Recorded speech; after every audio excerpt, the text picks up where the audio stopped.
was never a method. It's never been a method. It's completely unsafe. But management will happily claim lots of things are in the methods, because you don't have a copy and you can't confirm or deny whether they're in there or not.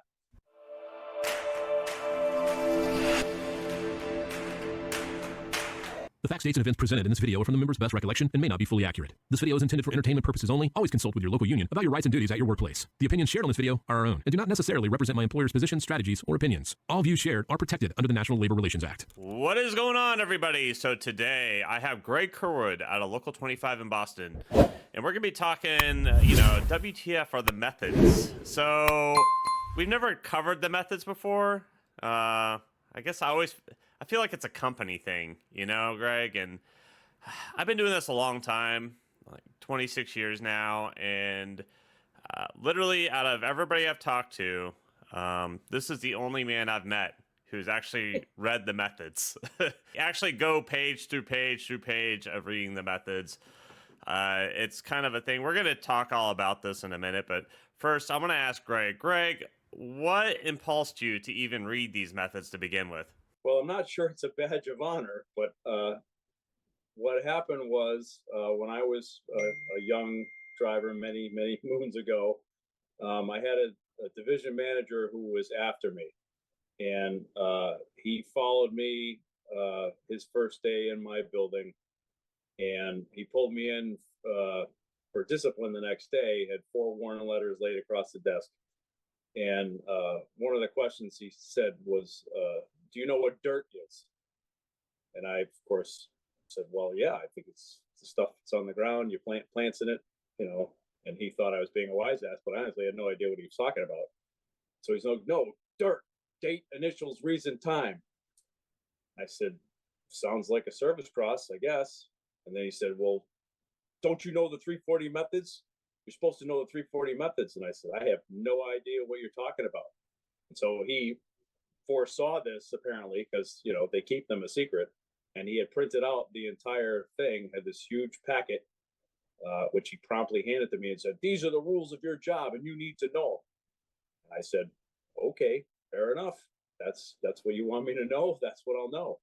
And I walked out of the room, and the steward told me later that after I left, he was sitting there smirking, and the steward turned to him and said, you realize what you just did? And he said, what are you talking about? I said, well, he's actually going to go home and read them, which I did do. And I wish everybody did, because they are the rules, and they're not the rules that the company wants you to follow. They're the rules that they want to hold you to whenever it's convenient. And the best thing you can do is follow those rules, because then when the company tries to hold you accountable to those rules, you're already following them. You're basically taking advantage of the company's hypocrisy to protect your job and to work safe. So funny enough, I have a story about the 340 methods. I used to get harassed by management a lot. They used to pull me in the office all the time. And I had a center manager that was getting on my ass, and he was like, don't you know your 340 methods? And I go, no. And he goes, how long you been here? I was like, I guess at that point it was like 20 years or something. And he goes, you've been here for 20 years, you don't know the 340 methods? We're going to have a problem. And I was like, it's fine. I mean, if you want me to review them, I'll review them, but it's got to be on the clock. And he goes, oh, never mind. And that's one of the major problems with this, is that they tell you bits and pieces of the methods through the ride-alongs you get, through, if you go through Intergrad, or they tell you bits and pieces of them, but they never really go through all of them. And there's also another thing, because Greg did send me the methods, and I have gone through them now. And if you want them, I'll email them to you, roswellhub@yahoo.com. Just email me and I'll send them to you. But it's very lengthy, for one. That is very true. But the other thing is that the 340 methods have some issues where, and we're going to get to them in a minute, but we've heard people get written up for things that they are claiming are in the 340 methods, but they're actually not in the 340 methods. So, Greg, what's a common thing that these members are usually getting written up for that are claiming are in the 340 methods? Well, the most obvious one has to be folding in the driver's mirror. The company somewhere around 2008 or 9 or so decided that they were losing too much money with broken mirrors and that it would be best to have our members put their arms out there instead.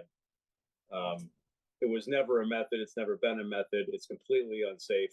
But management will happily claim lots of things are in the methods, because you don't have a copy and you can't confirm or deny whether they're in there or not.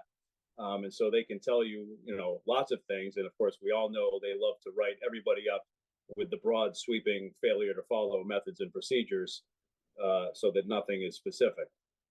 So that has to be absolutely the most common. Yeah, and another thing, the last video we posted, shout out to Reddit, by the way. Someone left a comment on the Reddit page saying that, honking your horn at every stop, it is in the methods, right? But does it follow state law? Does it follow local laws? It got me thinking, so I Google searched, Georgia laws on horns, and it's actually, according to Google, illegal. Now, I would suggest anybody who looks into this stuff, reach out to your local, let them have the final say so. Just don't arbitrarily make your own decisions on this stuff. But sorry, guys, while I was editing this, I wanted to clean up this section of the video. So don't go strictly off of Google. Send this stuff to your local so they can run it through an attorney.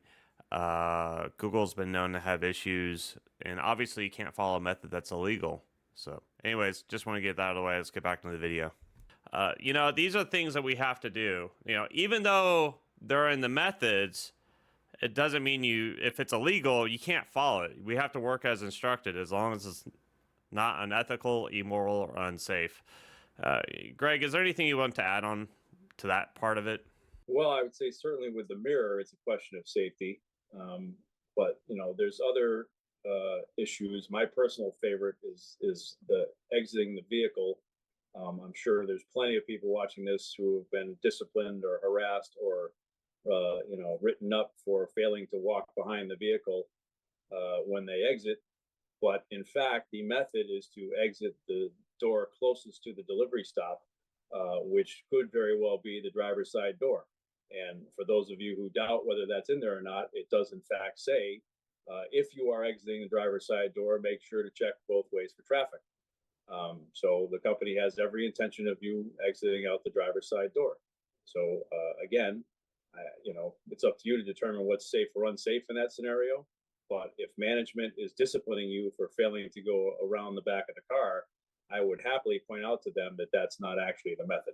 And let's just say we have a member that is refusing to follow the methods or refusing to follow the instructions. What situation can you get yourself into by doing that? That would be a bad idea. Obviously, as you said, we work as directed unless it's illegal, immoral, or unsafe. The horn may be a legal issue. Certainly, the mirror, as far as I'm concerned, is unsafe. I defy anybody to prove otherwise. But you can't simply say, I don't want to do that or what have you. Now, there's other things you could argue. The methods direct you to, check your diet on your way back to the truck, but at the same time, you're not supposed to be looking at your diet while you're walking. So it's anybody's guess how you're supposed to do that. I had a supervisor, same brilliant division manager, yell at me once for not using 3 points of contact on a staircase that had no railing.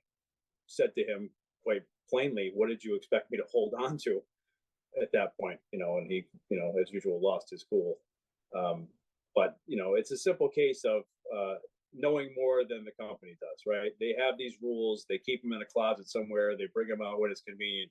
But the reality is the supervisors don't know them, the center managers don't know them, the division managers don't know them. They think they know them, they know what they think they say, they tell themselves what they say, they use them so often to discipline people incorrectly that they believe that things are in there that aren't in there. And so it's to everybody's advantage to know what they are, not so that you can defy them, but so that you can conveniently point out the flaws when management tries to get on their high horse, and also so that you can follow them. There's a lot of things in there that you should be doing. Service crossing, packages, finding a safe walk path, doing all these things that keep us safe and, frankly, take more time to do correctly. And that's one of the reasons the company doesn't actually want you to follow the methods. They just want to hold you accountable to them whenever it's convenient. Anyways, everybody, we just kind of wanted to cover this. You know, we never covered this before. I feel like when we cover the methods, we're not trying to actually get into every single one of them. It's more or less just a broad stroke of what we think of this. And this is just our opinions of this. But if you need them, you can email me, roswellhub@yahoo.com. I will send them to you. Now, if you have not done so already, follow one of Greg Kerwood's many pages, the UPS contract group. I will put it right here. Follow it on Facebook. And shout outs. Greg, who do you want to shout out tonight? I'm going to give a shout out to the Amazon labor union folks who have, I believe, wisely chosen to affiliate themselves with the Teamsters Union. I think that's a great thing. It's hopefully a sign of more great things to come. Whether people still don't realize it or not, Amazon is the battle for labor. If we don't take Amazon on one way or another, sooner or later, we're going to lose. We can't continue to not fight back, not only in the workplace, but, as insanely large as this company continues to get and puts its fingers into more pies, it's going to end up controlling more than anybody can tolerate. So we have to recognize that, understand it, and use our collective power to fight back against it. And I want to give a shout out real quick. There are multiple pages out there, and I'm going to have to give a shout out to the OG Brown Cafe. You guys have been around since probably before the internet was created. I don't know how you guys did it, but I kid. But no, seriously, Brown Cafe, you guys have been so awesome to myself and the channel. And if you have not checked it out, I know there's a lot of younger guys here. Check it out, see what you think of it. The forum's always buzzing. Anyways, that's all I got, everybody. Love you, and I'll see you next time.